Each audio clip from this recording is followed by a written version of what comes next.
জনতার এমপির আগমন, মুফতি গিয়াসউদ্দিন আতাহারী হুজুরের আগমন, মহেশখালীবাসীর পক্ষ থেকে আমি দায়িত্বহীন ভাষায় কক্সবাজার পেকুয়া মহেশখালী কুতুবদিয়া দায়িত্বহীন কণ্ঠে দেশবাসীকে জানাতে চাই, আমি আপনাদের কাছে জানতে চাই, আমাদের আল্লামা শহীদ নূর ইসলাম ফারুকীর প্রাণের কি কোনো মূল্য নাই? আমাদের খাজা বাকি বিল্লার কি কোনো মূল্য নাই? আমাদের মাওলানা রইসউদ্দিনের প্রাণের কি কোনো মূল্য নাই?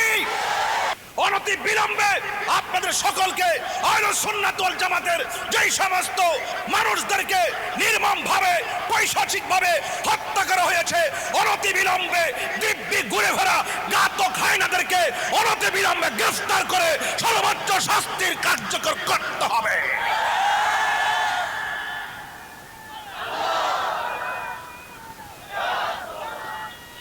আর নাইলে কথা বললেন না কেন? প্রতিবাদ করলেন না কেন? 2 মাস হয়ে যাওয়ার পরও এই পর্যন্ত আপনারা ইসলামী মূল্যবোধের আলোকে একটা কথা সংসদ উত্থাপন করলেন না কেন? আপনারা যদি সকল বাংলাদেশের ইসলাম প্রিয় মানুষদের পক্ষ থেকে ম্যান্ডেট নিয়ে থাকেন, তাইলে মাজার ভাঙলো, এই ব্যাপারে কথা বললেন না কেন? নবীর বিরুদ্ধে কটূক্তি করলো, এই ব্যাপারে কথা বললেন না কেন? রইসউদ্দিনকে হত্যা করলো, এই ব্যাপারে কথা বললেন না কেন? তার মানে বুঝতে হবে আপনাদের মুখে ইসলাম আছে, অন্তরে ইসলাম নাই। আমার অন্য কোনো কিছু নিয়ে আফসোস নাই, আমি অত্যন্ত সার্থক হব শুধু সুন্নিরা যদি এক হয়ে যায়। এক হানজালা কথা বলছে, সে যে কোনো অঙ্গনের হোক, সারা বাংলাদেশের সুন্নি জনতা তাকে সমর্থন দিয়েছে। আমরা আমাদের নবীকে এত ভালোবাসি, নবীর পক্ষে কথা বলে কলিজাটা উজাড় হয়ে যায়।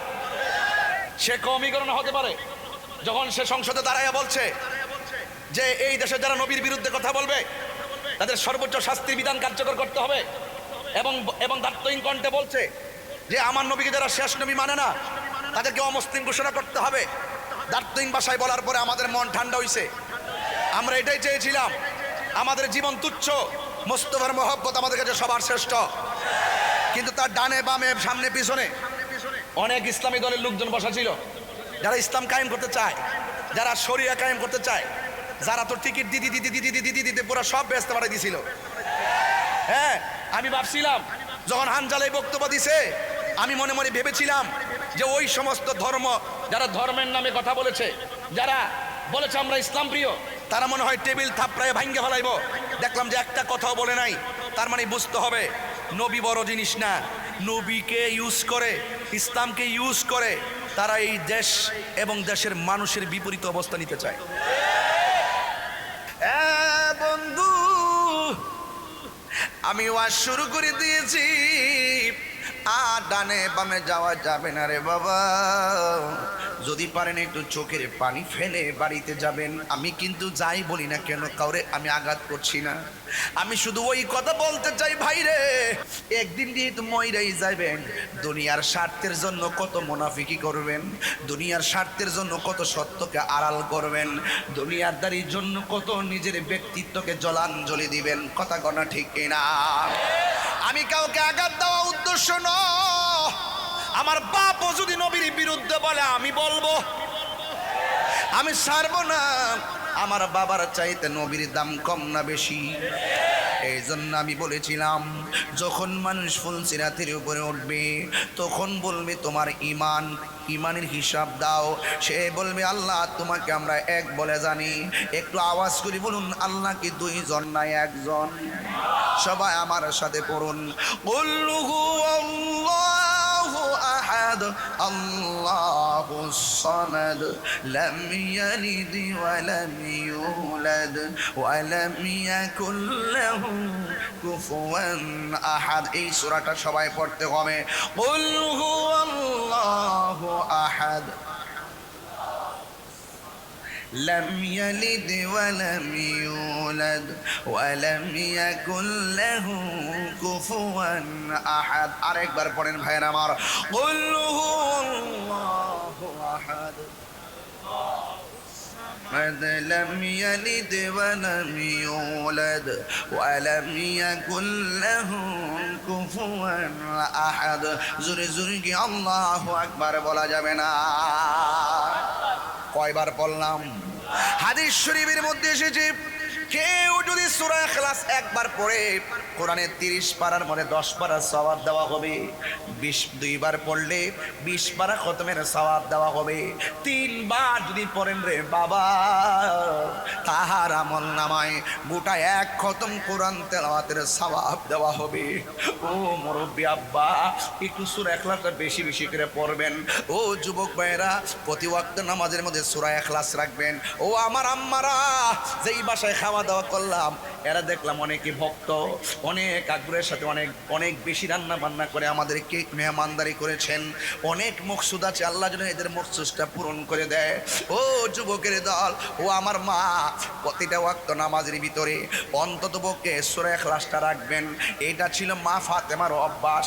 মা ফাতেমাকে আমার নবী জিজ্ঞাসা করে, এ ফাতেমা, তুমি এমনভাবে সূরা ইখলাস বেশি বেশি পড়ো কেন? মা ফাতেমা বলেন, ইয়া রাসূলুল্লাহ, ইয়া হাবিবাল্লাহ, নবী গো, এই সূরাটারে আমি বড় ভালোবাসি।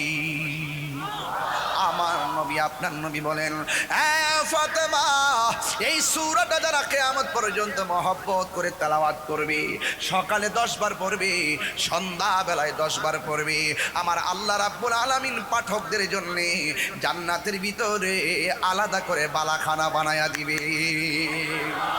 শুধুমাত্র তাই নয়, আমার নবী, আপনার নবী বলেন, কেউ যদি সূরা ফাতিহাকে বেশি বেশি মহব্বত করে, আমার নবী, আপনার নবী বলেন, সে যখন তেলাওয়াত করবে, শুধুমাত্র তার নিজের সওয়াব হবে না, এই তেলাওয়াতকারীর উসিলায় তার আব্বা আম্মার গুনাহ পর্যন্ত আল্লাহ মাফ করে দিবে। শুধুমাত্র তাই নয়, সে একদিন যদি মারা যাবে, আজকে যারা হাজির হয়েছেন, হাজার হাজার মানুষ যারা মাহফিলে এসেছেন, আমি মহেশখালীর জন্য নতুন না, গতবার আমি 3 তারিখে না 4 তারিখে এসে গেছি মহেশখালী। আমি কিন্তু নতুন না, এই মাসের 25 তারিখে পেকুয়াতে আসবো ইনশাল্লাহ। ও বন্ধু, আমি নতুন না, শুধু একটা কথা বলতে চাই, এই মাহফিলে যারা হাজির হইলাম, না জানে কার নামটা আল্লাহ আগে লিখে রাখছে দুনিয়ার থেকে চলে যাবে। যদি আমি জানতাম আমি চলে যাব, ওয়াজ মাহফিলে বন্ধ কইরা ঘরের ভিতরে দরজা লাগাইয়া আমার রবের ইবাদতে মশগুল হয়ে যাইতাম। না জানি কার আগে কে কখনো মারা যায় কেউ বলতে পারি না। কেউ দিনে মারা যাবে, কেউ রাতে মারা যাবে, কেউ সকালে মারা যাবে, কেউ বিকেলে মারা যাবে, কেউ রাত্রে মারা যাবে, কেউ সন্ধ্যায় মারা যাবে, কেউ দেশে মারা যাবে, কেউ বিদেশে মারা যাবে। এটাই হলো পৃথিবীর বাস্তবতা। কে আগে মারা যায় কেউ বলতে পারি না। যেদিনই মরে যাই না কেন, পুলসিরাতের গেইটের মধ্যে আমাদেরকে যাওয়া লাগবে।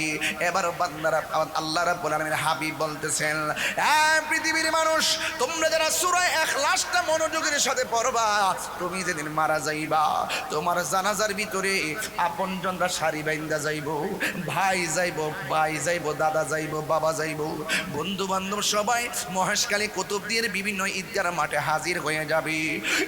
বন্ধু, একদিন হয়তো আমি চলে যাব, আমার জানাজার ভিতরে অনেক মানুষ শরীক হয়ে যাবে। আমাদের এমপি মহোদয়, আমার ভাই ফরিদ ভাই চলে যেতে পারে। একদিন না, এই যে 2টা পাশে চেয়ারে বসে আছি, একদিন না জানি কোন দিন কার অ্যাবসেন্সে এই চেয়ারটা খালি হয়ে যায় কেউ বলতে পারি না। জানাজার ময়দানে হাজার হাজার মানুষ উপস্থিত হয়ে যাবে। আল্লাহর হাবিব বলে, যারা